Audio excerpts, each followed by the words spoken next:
Hello, and welcome to this edition of Muhlenberg County Public Library's Throwback Thursday. We're going to do this week's video a little differently than previous videos. Instead of focusing on a local topic, this week we are going to talk about an issue that affected the whole nation. This week, we are celebrating the 100th anniversary of the ratification of the 19th Amendment.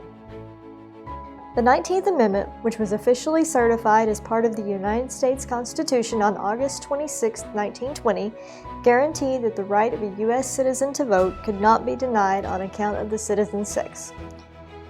The fight for women's suffrage was a long one. Interestingly, women were allowed to vote in the colonies, some of them anyway, before the Revolutionary War. But after the war, most of the new state constitutions, except New Jersey, denied these rights. New Jersey initially allowed all property owners to vote, regardless of sex, but they also rescinded women's right to vote in 1807. In 1838, Kentucky was the first state to enact state legislation to allow women to vote in some elections, ever since New Jersey had rescinded this right 31 years prior.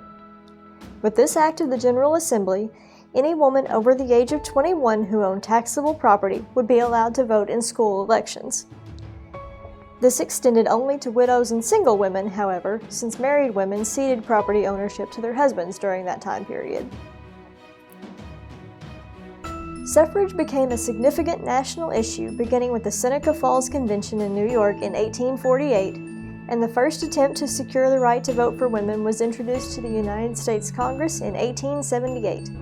That attempt was unsuccessful, and women's suffrage continued to be blocked on a national level throughout the late 1800s and early 1900s. Several states did pass full or partial women's rights legislation on the state level during this period, however, including Wyoming, Colorado, Washington, and several more western states.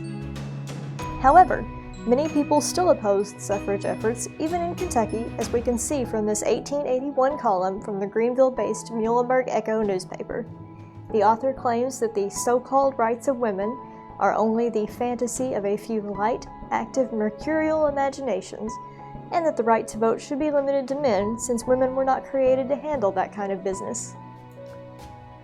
Federal efforts were revived in 1914, but attempts continued to fail in Congress for several more years. Finally, with support from President Woodrow Wilson, both houses of the United States Congress passed the 19th Amendment during a special session in spring 1919.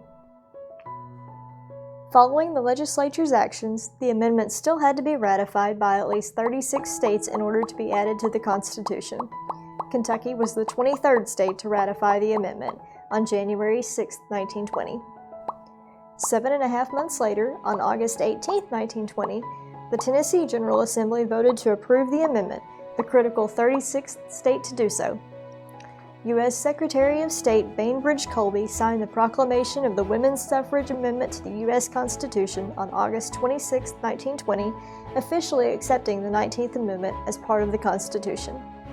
Although not necessary for adoption, the remaining states, including several that have rejected ratification in 1919 and 1920, also all eventually approved the amendment, although it took until 1984 to reach that milestone. Alaska and Hawaii were not yet states at the time of the 19th Amendment's adoption, and therefore did not need to vote on ratification. The 19th Amendment was a step toward equal rights, but it wasn't a complete solution. Legal loopholes still prevented many people from being able to vote, particularly minorities. And even women who were allowed to vote were often still prohibited from participating in many other civic activities, such as serving on juries or running for office. We'll be talking about these issues more in the future. In the meantime, we hope you've enjoyed today's Throwback Thursday video. Don't forget to tune in to our other videos available on our YouTube channel or our Facebook page. You can also follow us on Instagram or Twitter to see when we've uploaded a new video, or find out more about other events and services from Muhlenberg County Public Libraries. Thanks for watching this week's video. Have a great week, everyone!